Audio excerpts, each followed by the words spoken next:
Jean-Paul Marat was one of the most influential and controversial figures of the French Revolution. Born in 1743 in Switzerland to a modest family, Marat became a radical journalist, physician, and political theorist who played a significant role in shaping the revolution's trajectory. His passionate writings called for justice for the poor and retribution against the aristocracy. However, his life was marked by personal suffering due to a debilitating skin condition, and his death came in one of the most infamous assassinations in history, while he was taking a medicinal bath. Before the revolution, Marat's career was diverse. He trained as a physician, studying in France, England, and Holland, and even published scientific papers. By the time he settled in Paris in the 1770s, Marat had built a reputation as an intellectual and man of letters. He was drawn to Enlightenment philosophy and developed a deep interest in politics, justice, and inequality. Despite his achievements, Marat was perpetually dissatisfied with the social and political structures of the time. He grew increasingly disillusioned with the monarchy and the plight of the common people under an oppressive aristocracy. This discontent would drive him to become one of the most outspoken advocates for radical change during the French Revolution. When the French Revolution erupted in 1789, Marat found his calling as a journalist and political agitator. He founded a radical newspaper called L'Ami du Peuple, the friend of the people, which he used to express his increasingly inflammatory views. Through L'Ami du Peuple, Marat condemned the monarchy, the aristocracy, and even members of the moderate revolutionary factions who, in his view, failed to take decisive action to help the suffering masses. Marat's writing was fiery, provocative, and uncompromising. He called for the execution of thousands of enemies of the revolution, including anyone he perceived as corrupt, counter-revolutionary, or indifferent to the people's plight. His venomous attacks earned him a dedicated following among Paris's working-class radicals, the sans-culottes, but also many enemies. As Marat's influence grew, so did the toll that his personal health took on him. He suffered from a chronic and debilitating skin condition, believed to be either a form of eczema, dermatitis herpetiformis, or possibly a rare fungal infection. This condition caused severe itching, rashes, and lesions across his body, particularly affecting his head and back.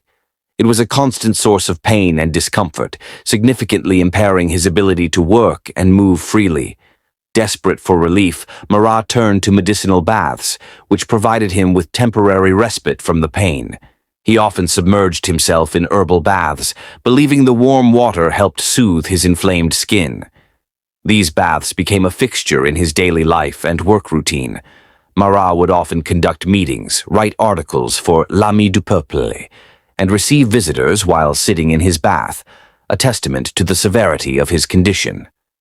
By 1792, the revolution had entered its most violent phase, and Marat's influence over its direction grew stronger.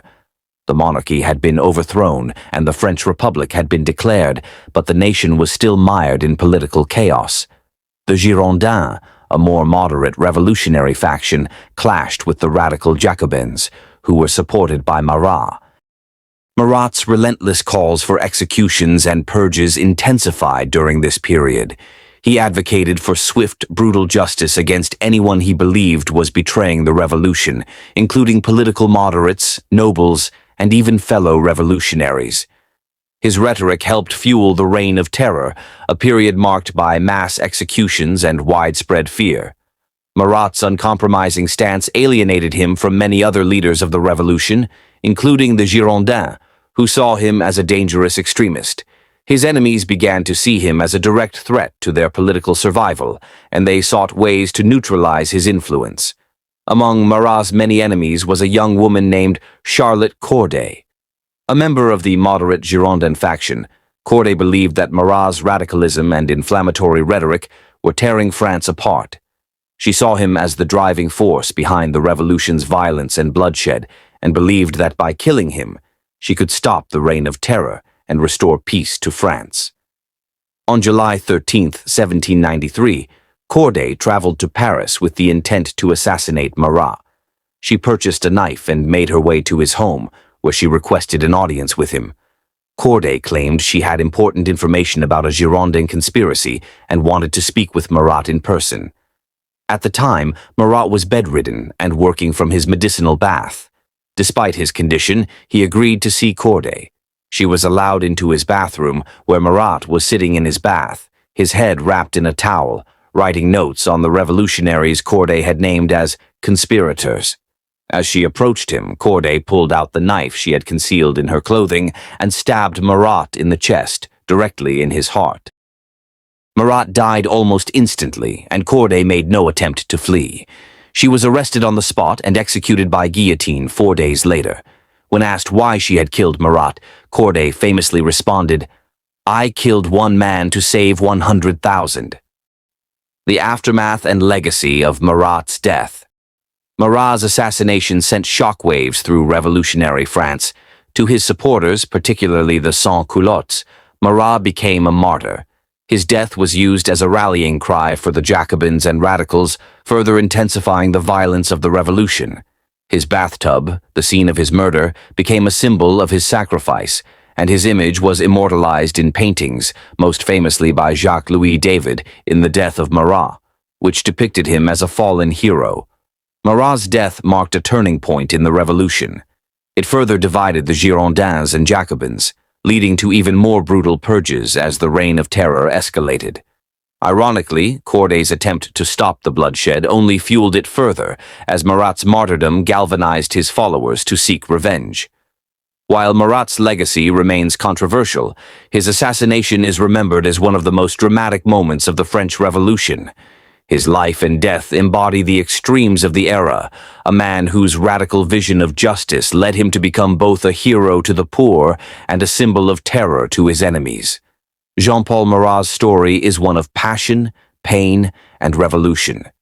His fiery rhetoric and uncompromising belief in justice for the oppressed made him a powerful voice during the French Revolution, but his inflammatory views also helped to fuel the violence of the Reign of Terror. His debilitating skin condition added a layer of personal tragedy to his life, forcing him to spend his final years working from the sanctuary of a medicinal bath.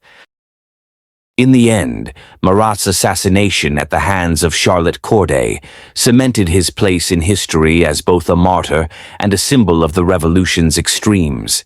His death in the bath, immortalized in art and memory, remains one of the most iconic moments of the French Revolution, a moment when ideology, personal suffering, and political violence collided in one of history's most tumultuous eras.